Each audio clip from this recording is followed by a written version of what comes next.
Assalamualaikum warahmatullahi wabarakatuh. Rasulullah Shallallahu Alaihi Wasallam memandu manusia dari segala aspek, mulai dari akidah, fikih dan etika beribadah, yakni tasawuf. Fikih cakupannya luas, dan termasuk diantaranya adalah fikih kepemimpinan. Para ulama Ahlussunnah wal Jamaah memasukkan aspek kepemimpinan ini dalam kategori fikih atau cabang akidah, dan bukan pokok akidah. Karena kenapa? Barangkali agar manusia tak terbelenggu fanatisme buta, sehingga perbedaan pendapat menjadi bagian dari kewajaran. Di antara perbedaan itu adalah mengenai siapakah yang dimaksud dengan khalifah yang berada dalam manhaj kenabian, yakni khilafah ala minhajin nubuwah, dan kepemimpinan 12 lelaki atau khalifah atau amir. Dari Hudzaifah bin Al-Yaman radhiyallahu an berkata, sesungguhnya Nabi bersabda, kenabian akan menyertai kalian selama Allah menghendakinya, kemudian Allah mengangkat kenabian itu bila menghendakinya. Kemudian akan datang khilafah sesuai dengan jalan kenabian, yakni khilafah ala minhajin nubuwah pada waktu Allah menghendakinya. Kemudian Allah mengangkatnya apabila menghendakinya, kemudian akan datang kerajaan yang menggigit dalam waktu yang Allah kehendaki. Kemudian Allah mengangkatnya apabila menghendakinya, dan diganti dengan kerajaan yang memaksakan kehendaknya. Kemudian akan datang khilafah sesuai dengan jalan kenabian. Lalu Nabi Shallallahu Alaihi Wasallam diam. Habib bin Salim berkata, setelah Umar bin Abdul Aziz menjadi khalifah, sedangkan Yazid bin An-Nu'man bin Bashir menjadi sahabatnya, maka aku menulis hadits ini kepada Yazid. Aku ingin mengingatkannya tentang hadits ini yang aku riwayatkan dari ayahnya, lalu aku berkata kepada Yazid dalam surat itu. Sesungguhnya, aku berharap bahwa Amirul Mukminin Umar bin Abdul Aziz adalah khalifah yang mengikuti minhaj an-nubuwah sesudah kerajaan yang menggigit dan memaksakan kehendak. Kemudian suratku mengenai hadits ini disampaikan kepada Umar bin Abdul Aziz. Dan ternyata beliau merasa senang dan kagum dengan hadits ini, hadis riwayat Ahmad, Al-Bazzar, Abu Dawud, Al-Baihaqi dan lain-lain. Berdasar riwayat ini, ada banyak ulama yang menyatakan bahwa khilafah ala minhajin nubuwah ini sudah tergenapi oleh Khalifah Umar ibnu Abdul Aziz. Sementara, ada pula ulama yang menyatakan bahwa khilafah ala minhajin nubuwah ini adalah Al-Mahdi akhir zaman. Tentang 12 pemimpin, bahwa umat Islam akan kokoh dalam persatuan selama dipimpin oleh 12 orang ini. Dalam Sahih Muslim, hadits nomor 3393, dan Sunan Abi Daud hadits nomor 4279 dan 4280, digunakan istilah khalifah untuk 12 pemimpin ini. Sementara dalam Sahih Bukhari, nomor hadits 7222 memakai istilah amir. Demikianlah, Rasulullah memerintahkan manusia untuk taat kepada pemimpin, ada kalanya memakai istilah amir. Agama ini akan selalu tegak sampai ada bagi kalian 12 khalifah, mereka semua disepakati oleh umat, hadis Abu Dawud.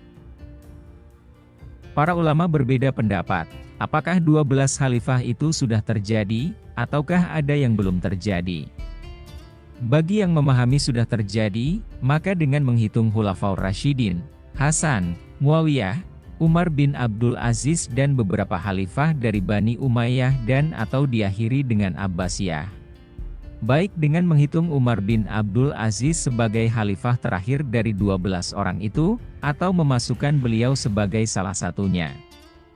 Yang jelas bagi yang berpandangan bahwa 12 pemimpin ini telah berlalu, maka kesimpulannya, khalifah yang bermanhaj alan nubuwah. Berkaitan dengan akhir dari 12 khalifah. Sementara, bagi yang berpendapat bahwa 12 khalifah itu belum berakhir, karena masanya hingga menjelang kiamat, maka hitungan yang disepakati adalah 4 Khulafaur Rasyidin, Sayyidina Hasan dan Umar bin Abdul Aziz. Al-Hafiz Jalaluddin As-Suyuti dalam Tarikh Al-Khulafaq menyatakan, Dengan demikian, berarti 12 khalifah telah ada 8 orang, yakni Khulafaur Rasyidin yang 4, yang terdiri dari Abu Bakar, Umar, Utsman, Ali, Hasan, Muawiyah, Abdullah bin Zubair dan Umar bin Abdul Aziz. Jumlah ini mungkin dapat ditambah dengan Al-Muhtadi dari Bani Abbasiyah, yang kedudukannya seperti Umar bin Abdul Aziz dari Bani Umayyah, dan dengan Az-Zahir, karena dengan keadilannya.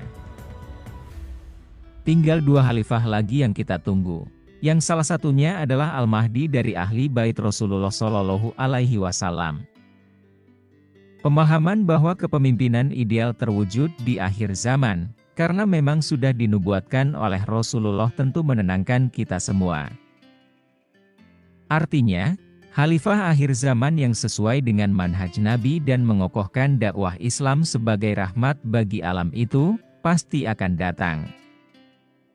Dalam Al-Mustadrak ala As-Sahihain, Imam At-Tirmizi meriwayatkan hadits dengan judul bab, Maja fi Al-Mahdi, yang artinya, dari Abdullah bin Mas'ud berkata, Rasulullah bersabda, tidak hancur dunia, hingga menguasai Arab seorang laki-laki dari keturunanku, yang namanya sama dengan namaku, hadis riwayat At-Tirmizi.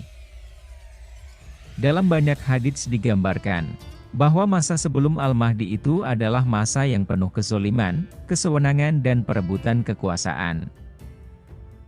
Al-Hafiz At-Tabarani telah mentahrij dalam Al-Mu'jam Al-Kabir, Ibnu Mundih, Abu Nuaim dan Ibnu Asakir dari Qais Ibnu Jabir dari ayahnya, dari kakeknya, bahwa sesungguhnya Nabi Muhammad Shallallahu Alaihi Wasallam bersabda, akan ada setelah masaku para khalifah, setelahnya adalah para amir, dan setelahnya adalah para raja, dan setelahnya adalah para penguasa yang diktator.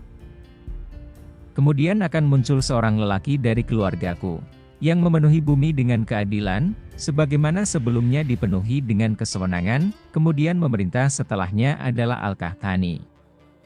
Demi zat yang mengutusku dengan membawa kebenaran, tiadalah Al-Qahtani itu di bawah lelaki itu, yakni Al-Mahdi.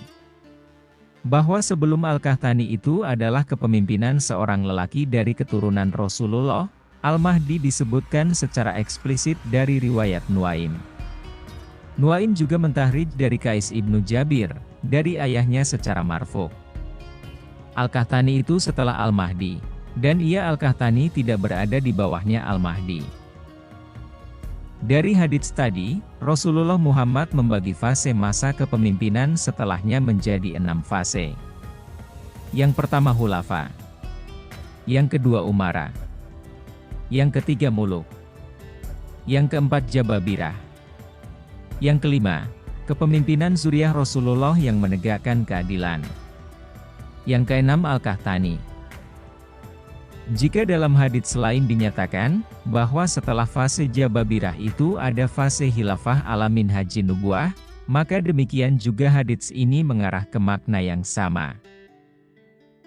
Al-Munawi dalam Faidul Qadir Syarah Al-Jami'us Shogir, karya Al-Hafiz As-Suyuti menyatakan, bahwa substansi khilafah itu adalah berhukum dengan keadilan.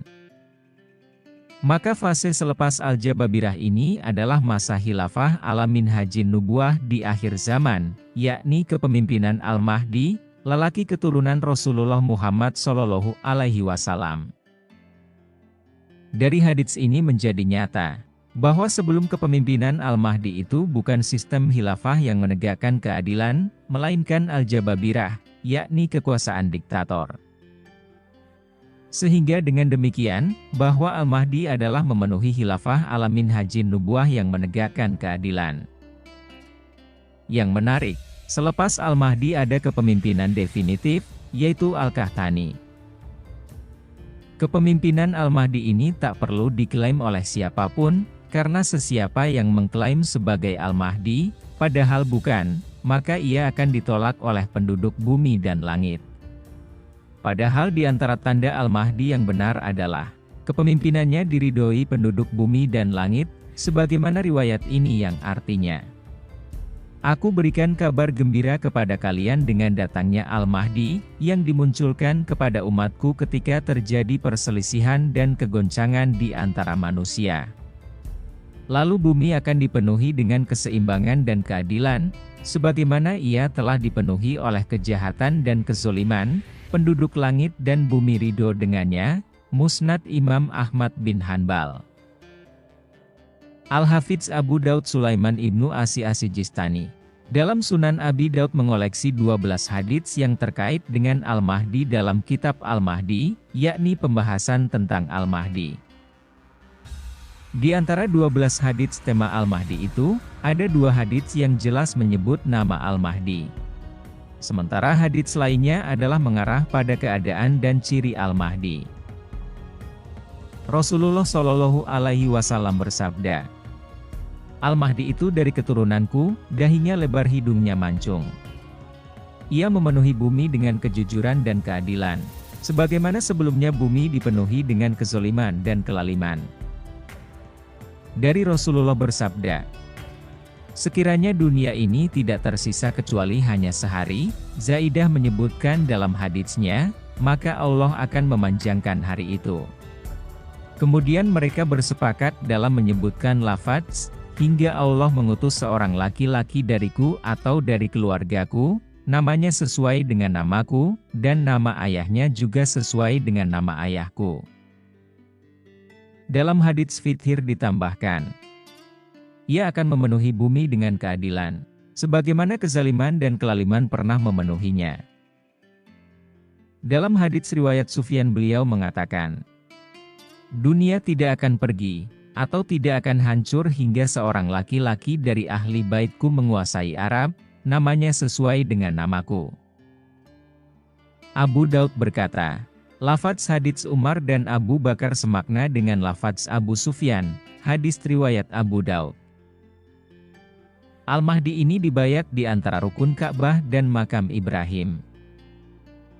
Telah menceritakan kepada kami Muhammad bin Al-Musanna, telah menceritakan kepada kami Muad bin Hisham, telah menceritakan kepada saya oleh ayahku, dari Qatadah dari Soleh Abi Al-Halil, dari seorang temannya dari Ummu Salamah istri Nabi Shallallahu Alaihi Wasallam beliau bersabda, akan ada perselisihan pada saat matinya seorang khalifah.